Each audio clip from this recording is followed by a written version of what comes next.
कबीर साहब कहने लगे, एक दिन चले गए परमात्मा और कहने लगे भाई आज तुझे सार नाम दूंगा। कि अच्छा महाराज बड़ी दया हुई, ओह तो मेरे भाग खुल गए।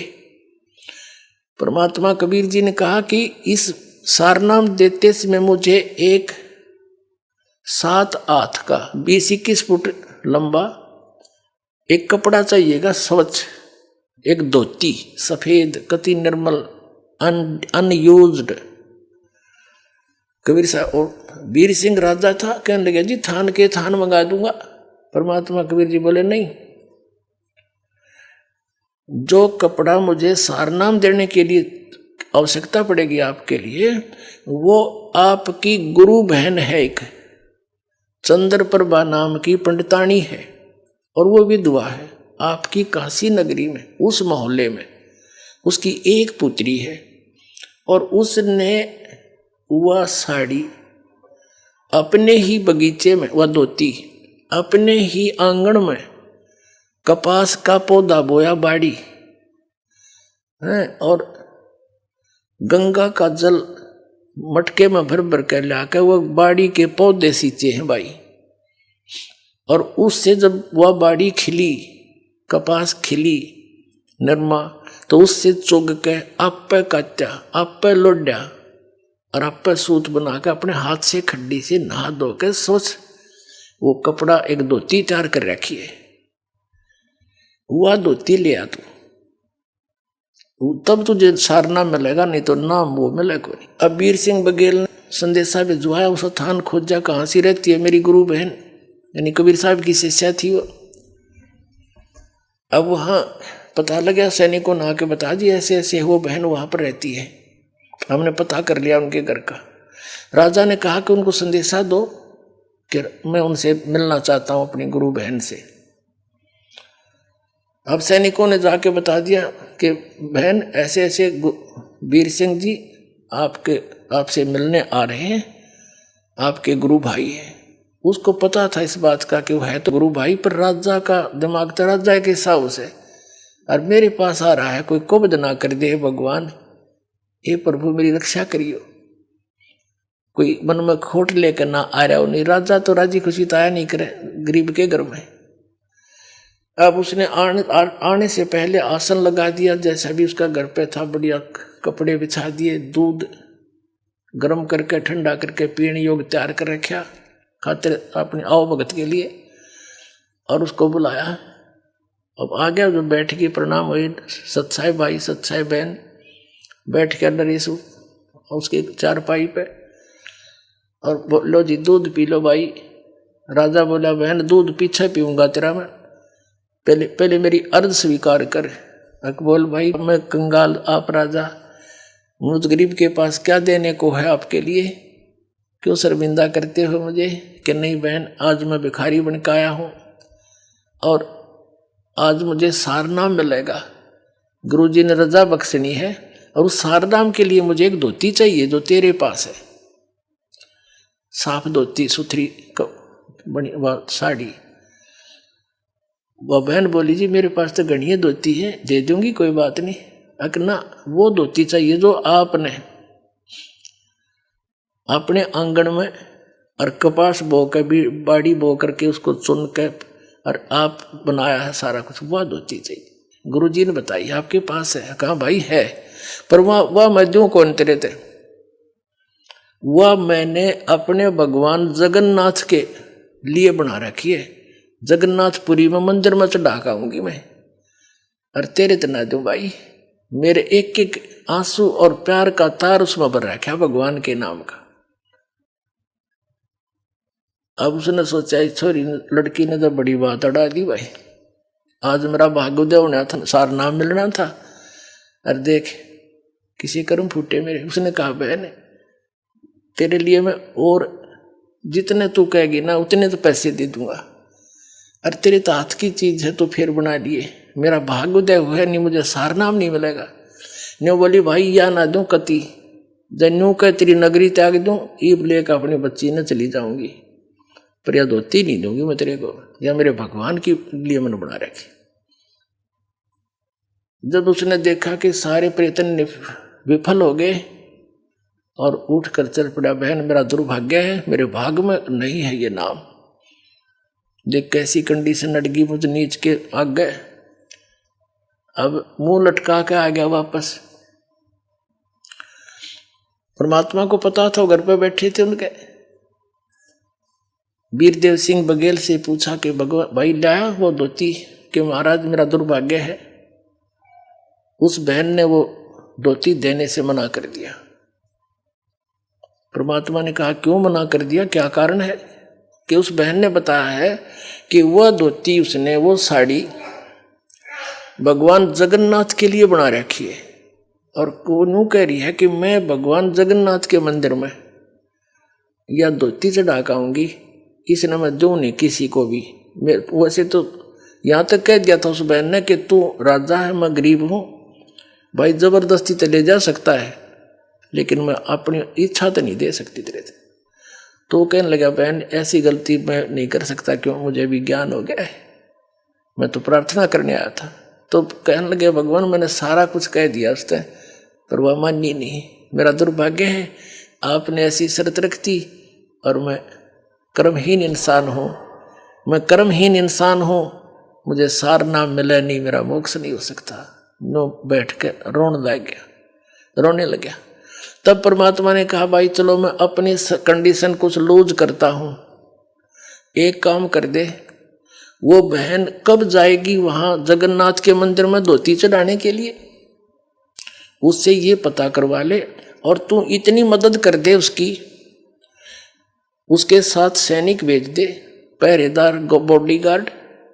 वो कह रही थी वहां जाएगी रास्ते में कोई उकचुक ना हो जाए, बेटी की जात है। और जब वह धोती जगन्नाथ का चढ़ा कर वापस आ जाएगी ना ठीक ठाक सकुशल, फिर मैं तुझे बगैर धोती का इनाम दे दूंगा सारना। अब उसकी तो खुशी की आशा की चिराग फिर जल गया। अखे भगवान जो आपकी आज्ञा, अपनी बहन को वहां रथ में पालकियों में भिजवा दूंगा, सैकड़ों सैनिक भेज दूंगा, सकुशल जाएगी सकुशल आ जाएगी। उसने संदेशा भेजा और पता करवाया बहन कब जाएगी पता करके आओ। सारा कुछ बता के सैनिकों से कह दिया कि जाके कह दो जब वो जाए मुझे बताए और हम उसके साथ बॉडी गार्ड करेंगे, रथ साथ भेज दूंगा अपनी बहन के और मुझे नाम मिलेगा जब वो धोती चढ़ाकर वापस सकुशल आ जाएगी। अब उस चंद्र प्रभा को जब ये पता चला, उसने तो ये सोचा था राजा घर पर जाके सोचा करे और मैंने यह खूब बना कर दिया, ये मेरे को सजा तो जरूर देगा। तो वह डर गई कि वापस आगे सैनिक अवश्य कोई आदेश लेकर आए होंगे, कोई बात नहीं भगवान के लिए चाहे कुछ भी देश भी छोड़ कर जाना पड़े मैं चली जाऊंगी, यहाँ तक वह सोच रही। तब उसने सुना कि सैनिकों ने बताया बहन ऐसे ऐसे कहा राजा ने, आप कब जाओगे?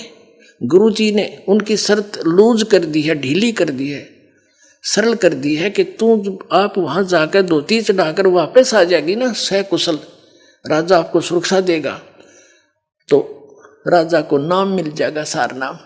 आपसे ये पूछ रहे हैं आप कब जाओगे, हमें बताना, आपको पालकियों में लेकर चलेंगे, रथ में बैठा ले चलेंगे, खाने का प्रबंध साथ करके चलेगा राजा।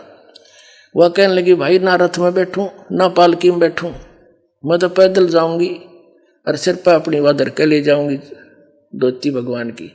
ठीक है तुमने मेरे साथ चलना है, राजा के आदेश से बेसिक चल पड़ी। वह लड़की चली गई, राजा ने सैनिक भेज दिए, सख्त हिदायत दे दी थी कि इस लड़की को कोई उक चुक ना हो जा, मेरी जिंदगी और मौत का सवाल है। सैनिक समझदार से भेजे, बुजुर्ग से समझदार से सारे डाल के, और रास्ते का सारा सामान खाने पीने का साथ बांध दिया, सबका लंगर। अब जब वो बहन पहुंची जगन्नाथपुरी में, भगवान जगन्नाथ यानी श्री विष्णु जी के चरणों में वह धोती समर्पित करने के लिए नहा धो के धोती रख के सिर पे आदर से, और पहुंच गई उस जगन्नाथ के मूर्ति के सामने, और साथ में सैनिक कदे कोई उकचुक हो जाए न तो कर सख्त हिदायत थी। अब उस लड़की ने वह आदर से धोती उतार के एक थाली में रखी हुई थी, और जगन्नाथ की मूर्ति के चरणों में रखकर कहा कि हे भगवान, इस दासी की तुच्छ भेंट स्वीकार करिए, आपके लिए एक भेंट लाई हूं। वो धोती वहां से उठी उस थाली में थे और बाहर आंगन में आकर पड़ गई। आकाशवाणी हुई कि मूर्ख, जगन्नाथ बैठा काशी में और तू धक्के खान आई यहां पर इस मंदिर में। उस जाकर उस जगन्नाथ को दे दिया धोती, तेरे कर्म बनाना चाहती है, वो कबीर जगन्नाथ है। आकाशवाणी हुई।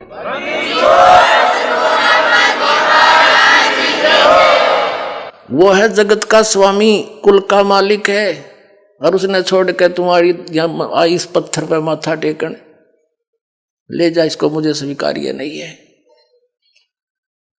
अब वो तो वहीं से लगी थी रोने, उठा कर धोती फिर सिर पर रख ली, वहीं से लगी थी रोने, हे भगवान मैं किसी नीच हूं।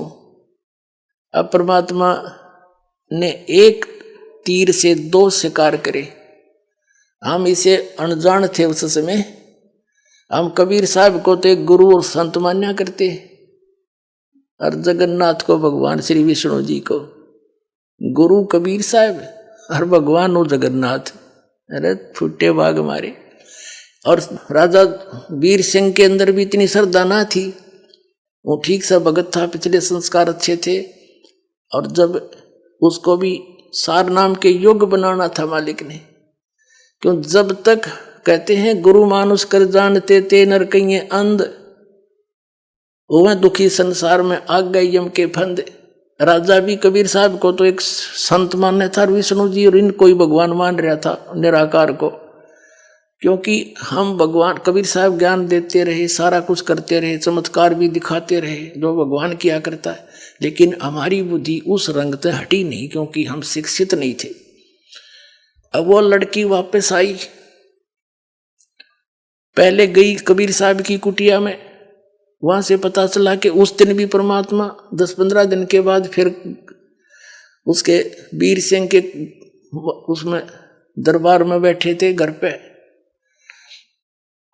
पता था मालिक को कि आज आवेगी, वह धक्के खान गई थी।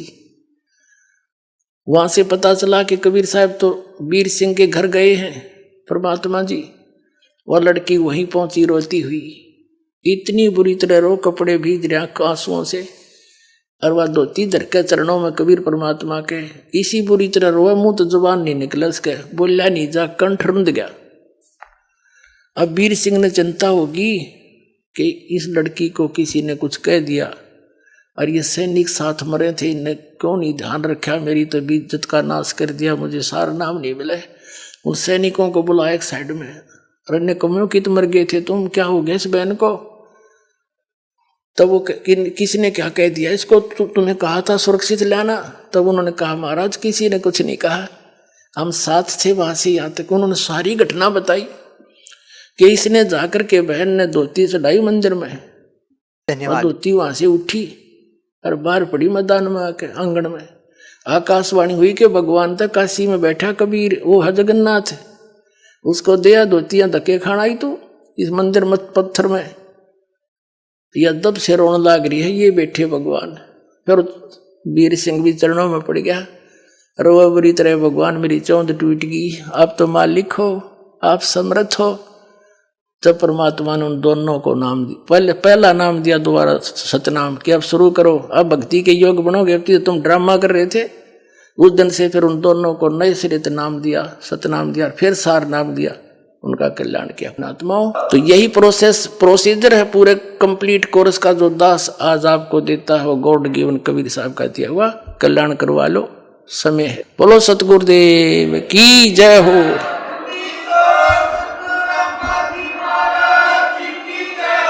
सर नमस्कार। नमस्कार सर। सर क्या शुभ नाम है आपका? सर मेरा नाम रामनिवास ठाकुर है सर। सर कहाँ से आए हैं आप? सर मैं यहाँ एमपी का रहने वाला हूँ, गांव का नाम प्रतापपुरा है, तहसील खेरकिया, जिला हरदा, एमपी से हूँ सर। संत रामपाल जी महाराज से नाम दीक्षा लेने के बाद क्या आपकी जो वो समस्या थी क्या वो ठीक हो गई? जी सर बिल्कुल, जो मुझे कमर की समस्या थी वो संत रामपाल जी महाराज की शरण में जाने के बाद ने मुझे उसमें पूरा आराम मिला, क्योंकि संत रामपाल जी महाराज ने मुझे जो मंत्र दिए उन मंत्रों के पावर से मुझे पूरा आराम मिला है। और उस बीमारी का मेरे पास ये प्रमाण है। जो मुझे बीमारी थी उसके लिए मैंने कई डॉक्टरों को दिखाया। सर कहाँ है प्रमाण? सर ये है मेरे पास, ये प्रमाण है सर। ये यहाँ हमारे यहाँ इंदौर में टी चौधरी हॉस्पिटल है सर, उसमें मेरा इलाज चला था 5 तारीख से 12 तारीख तक। गया अपने 5 नवंबर से लेकर के 12 नवंबर तक 2013 में मेरा 7 दिन यहीं पर इलाज चला इसी हॉस्पिटल में। और इन्होंने मुझे बोल दिया था कि आपको बॉम्बे जाना है, बॉम्बे में आपका ऑपरेशन होगा। मैंने पूछा सर इसमें क्या खर्च लगेगा? बोलने लगे इसमें कम से कम 2 से 2.5 लाख रुपए खर्च लग सकता है, और आप वहाँ जाओ, वहाँ के डॉक्टरों का हम आपको नंबर दे देंगे, वहाँ आपका ऑपरेशन होना है। तो उसके बाद में मैं संत रामपाल जी महाराज की जो सत्संगों की जो चीप थी सर, वो मेरे पास थी पहले से, ज्ञान पहले से सुन रखा था मैंने। तो मैं सत्संग सुनता था सर, हॉस्पिटल में पड़े पड़े भी सत्संग सुनता था। तो सत्संग सुनते सुनते मुझे कसक लगी कि मुझे कहीं नहीं जाना है, अब केवल हरियाणा जाना है संत रामपाल जी महाराज की शरण में, और वहाँ जा कर के मुझे उनसे मंत्र दीक्षा लेना है। मेरे बीमारी का इलाज वहीं होगा, मुझे कोई इलाज नहीं करवाना है, कहीं ऑपरेशन नहीं करवाना है। तो सर मैं सीधे वहाँ से 4 व्हीलर गाड़ी करवा के हमारे घर आए सर। वो घर आकर के हमारे भगतमती को साथ में लेके 2-4 लोगों को साथ में लेकर के सर हम हिसार बरवाला गए संत रामपाल जी महाराज की शरण में। वहाँ जाने के बाद संत रामपाल जी महाराज से नाम दीक्षा ली। उन्होंने मुझे जो आशीर्वाद दिया सर, आशीर्वाद से मेरी बीमारी पूर्णतः ठीक हो गई, और उनकी दया से आज मैं स्वस्थ हूँ एकदम। जो मेरा काम है, मैं कृषक हूँ, किसानी करता हूँ, आज भी पहले जैसा काम कर रहा हूँ, मुझे किसी प्रकार की कोई दिक्कत नहीं है। हमारी माता राम को शुगर वाली समस्या थी, उनको शुगर बहुत ज़्यादा बढ़ जाती थी। तो संत रामपाल जी महाराज से उन्होंने भी नाम दीक्षा ले ली, वो भी भक्ति कर रहे हैं। उनकी शुगर आज पूरी व्यवस्थित है, कोई दिक्कत नहीं, शुगर न बढ़ती है न कम होती है। उनको भी 3 साल हो गए सर, अभी तक कोई समस्या नहीं आई, अभी तक डॉक्टर को दिखाने की ज़रूरत नहीं पड़ी सर। बहुत बहुत धन्यवाद आपका। सर